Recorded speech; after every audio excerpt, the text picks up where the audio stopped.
Adventures. Today is going to be my top 10 series of all time, specifically fantasy series of all time.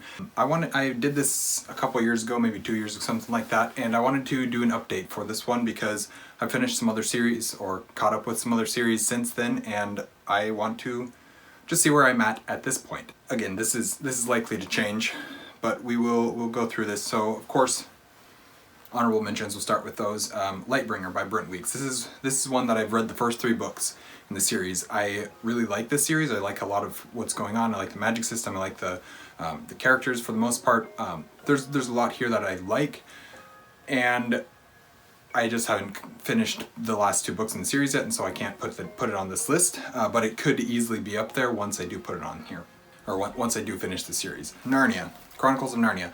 I like this series a lot. It is one that I think is simultaneously overrated and underrated. I can't really explain that because at this specific moment my thoughts on which one is over, or what part of it is overrated and what part of it is underrated, is not like I don't have those thoughts at the moment because I haven't been thinking about that. And so just know that this is a series that's on my honorable mentions. I do like it a lot, but it's not probably my favorite. It could be maybe at different points in time, depending on rereads, depending on how I'm feeling, all sorts of different things. But at the moment, it's not. But it is an honorable mention. And then let's see. The last honorable mention I have is the Guardians of Ga'Hoole series. This is one that I need to reread. It was previously, I believe, on this series or on this top 10 list.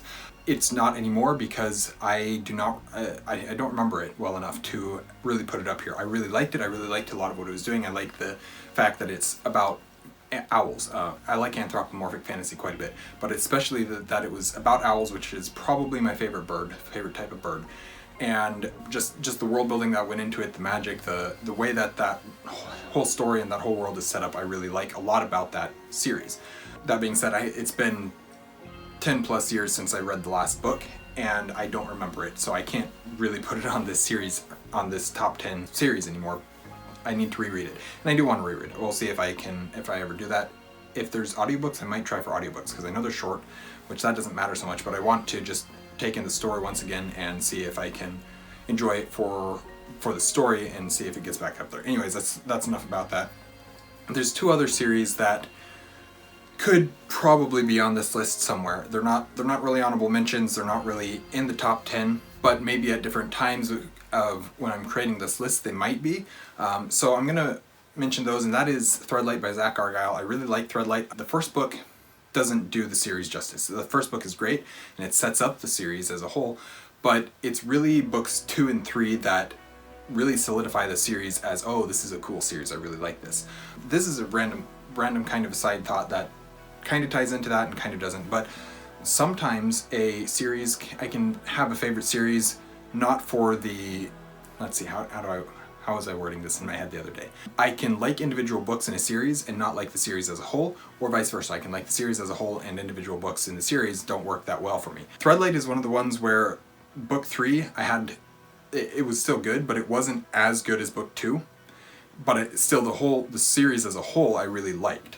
Anyways, that's whatever, we're gonna set that aside now. The other one on this list is Earthsea, the Tales of Earth, or the Earthsea Cycle, I think is what it's called, by Ursula K. Le Guin. These are really good. I thought the last time that I created this that I would probably have this on my list, and I probably would have, except that there's some other series that for some reason they're on this list above it, and I really like seeing that, and for some reason I'm very surprised to see it at the same time. So anyways, let's get into the top 10 now. This is one that this number 10 series is one that I truly think would be about number 7.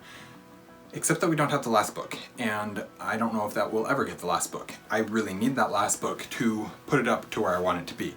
And I need that last book to be good. But anyways, that series is The Rune Lords by David Farland. I loved this series. This was, part of it of course was the experience of reading it and having discussions with Nico and stuff like that, and Liam, and that was great.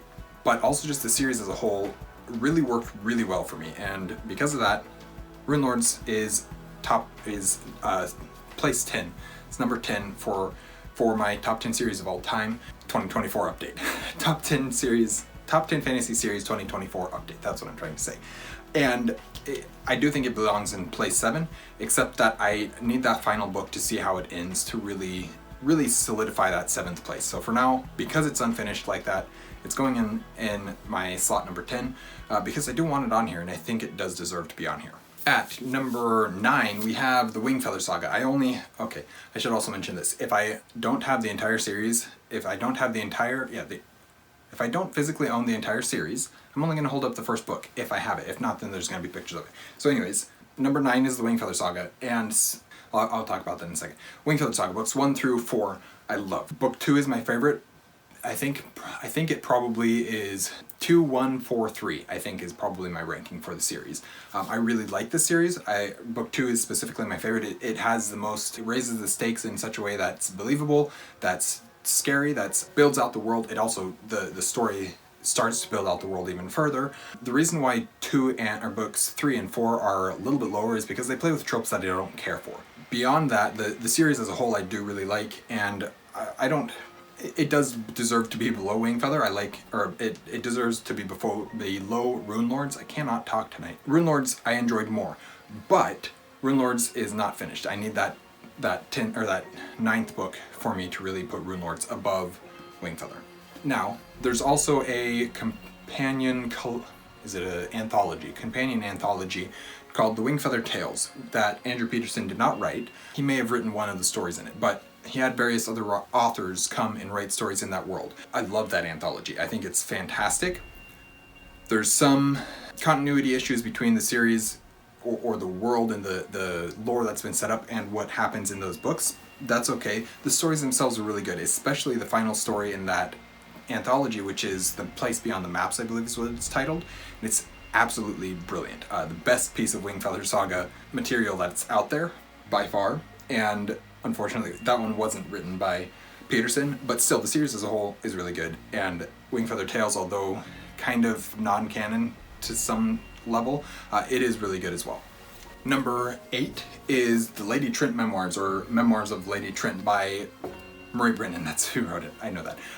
By Marie Brennan. This is a series. The first book is A Natural History of Dragons. The series as a whole is, it's about a lady who wants to be a dragon, who wants to study dragons, and so she goes out and she studies dragons, and she makes it a point in her life, and the trials and things that she has to go through in this Victorian setting to get to the point where she can be a scientist, essentially, a respected researcher, and the adventures that she goes on, the stories that are being told, just the amount of dragons that we get to see and the variations of them that we get to see and everything is so cool to me. Obviously, what drew me to the series was the books and the covers and the titles and the fact that it was about dragons, and the title A Natural History of Dragons is one of the best titles I've ever read. It's just so good. But what I was thinking of this is that it was going to be a very scientific, very very academic take on studying dragons and what is the natural history of dragons. And that was really interesting to me. It's not that, it's a memoir. It's this gal's memoirs, or Lady Trent's memoirs, and it's really good. But I did expect it to be something that it wasn't. As soon as I got into it and realized that, I quickly switched my expectations and was able to come out of the book really enjoying it. So yeah. Number 7 is the Lady Trent Memoirs. Number 8 is the Lady Trent Memoirs, sorry. Number 7, and one that I honestly don't know how it made it on here, because if I look at the individual books, although I really enjoy them, and although they are just perfectly to my taste, they're not my favorite books of all time. But then when I look at the series as a whole, I just love the series so much that somehow it made it to number 7, and that is The Protectors of Pani by Mike Molman. I don't know why this series is on my top 10. I honestly don't, because it's not the best written series of all time. It's not the series that I love the most of all time. Anything like that. The books aren't my favorite books of all time individually, but the series as a whole.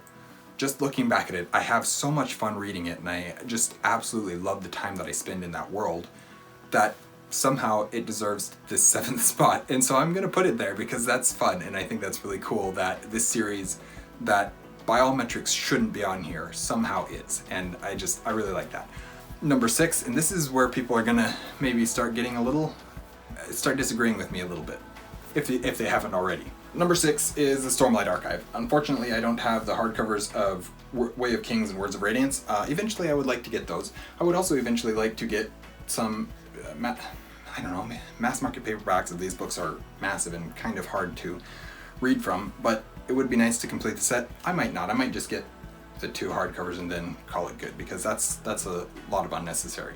Anyways, I do really like this books. The first 2 books, the reason why this series, let's see if I can turn that a little bit.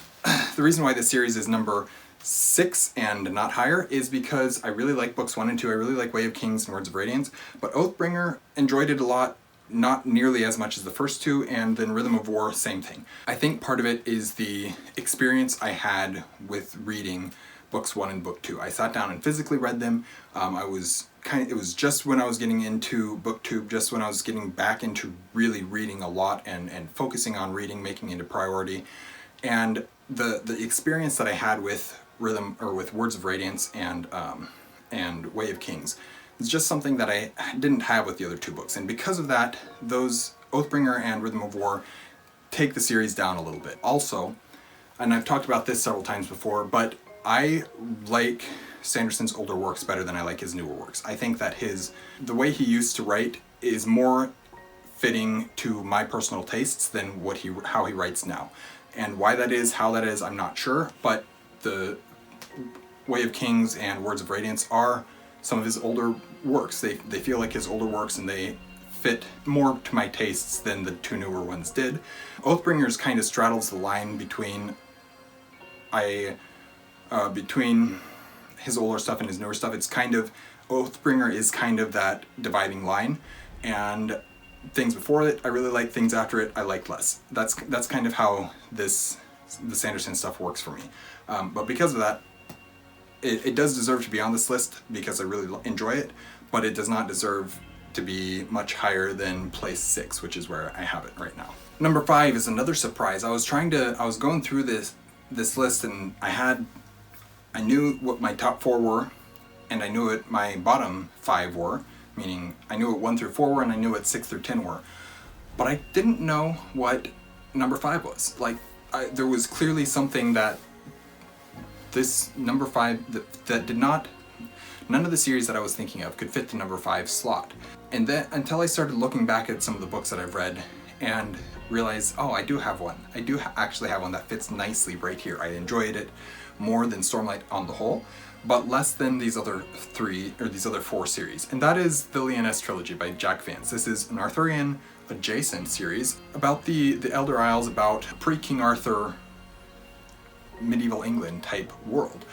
It's not medieval England, it's the Elder Isles, where there's Leoness, and there's a whole bunch of politics and factions and wars and stuff going on, and it fits nicely into the Arthurian mythos while still being aside and separate from it. And of course I read these, or I listened to these books on audiobook, but I listened to them at the same time. I did a buddy read with Liam, and because of that, having that conversation, having that discussion, and having it be Arthurian just worked really well for me. And the series as a whole, I really like book 1, I really like book 2, but book 3 is just on another level because of what all was set up in those first 2 books. And it's one of those series that it's not for everyone, and I know that for a fact, but it works so well for me, and it's so specific to my tastes.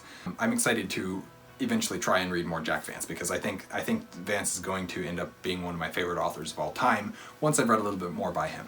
Alright, so number 4. So this is another one that I am kind of surprised that it's up this high in some ways, but at the same time I really like it, and it doesn't surprise me that much, but that's because of, I guess I'll get there after I mention what it is, and that is the Collation Saga by Andrew D. Meredith. So this, I only own the first book in the series.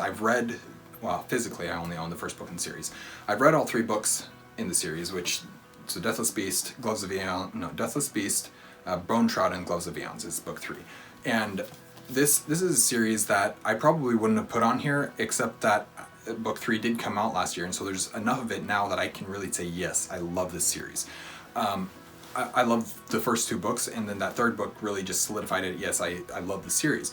But this is one that it's so tailored to my specific tastes in a very different way than like I was just talking about with Leoness. This is very much like Christian fantasy to some degree, but it's high, it's epic, it's clean, noble bright. This is probably one of the best examples of noble bright fantasy that I can possibly think of. And because of that, this series, it works so well for me. The way that Meredith is able to tell his story and engage you in the characters' lives so much. And book 3 engaged me in a different set of characters than I'd ever wanted to follow in the first 2 books or anything like that. So it's so cool that each book he's allowing me and making me want to read more about different characters than in the past books. It's just, I don't know, everything about this series works really well for me. The world building, of course, it's very much in the vein of Tolkien in that it's meandering, it's you wander the world, you learn about the world as you go through it and all that kind of stuff. And it's really fantastic in all that way. But also it's just good, clean fantasy, and that in and of itself will always make me happy. So anyways, Collation Saga is my number 4. Number 3 is another one that has long been on my favorite series of all time list. And it's in the same place as it was last time, and it belongs up here. It's not the best series I've ever read, and there is a lot of repetitivity. Anyways, a lot of the same thing over and over again in terms of the way that the stories are being told. But that being said, they're executed so well, and the differences that you're getting in them with the characters and with the world, it all serves to elevate the series as a whole. And not every book in the series is my absolute favorite books in the series. In fact, the first book in the series is not my favorite book in the series, but I really like everything in the series. I enjoy every book, at least. There's some that I love far more than others. But anyways, that series is Redwall. If you didn't already understand that or catch that from what I've been saying, Redwall is one of my all-time favorite series. Definitely belongs in slot number 3.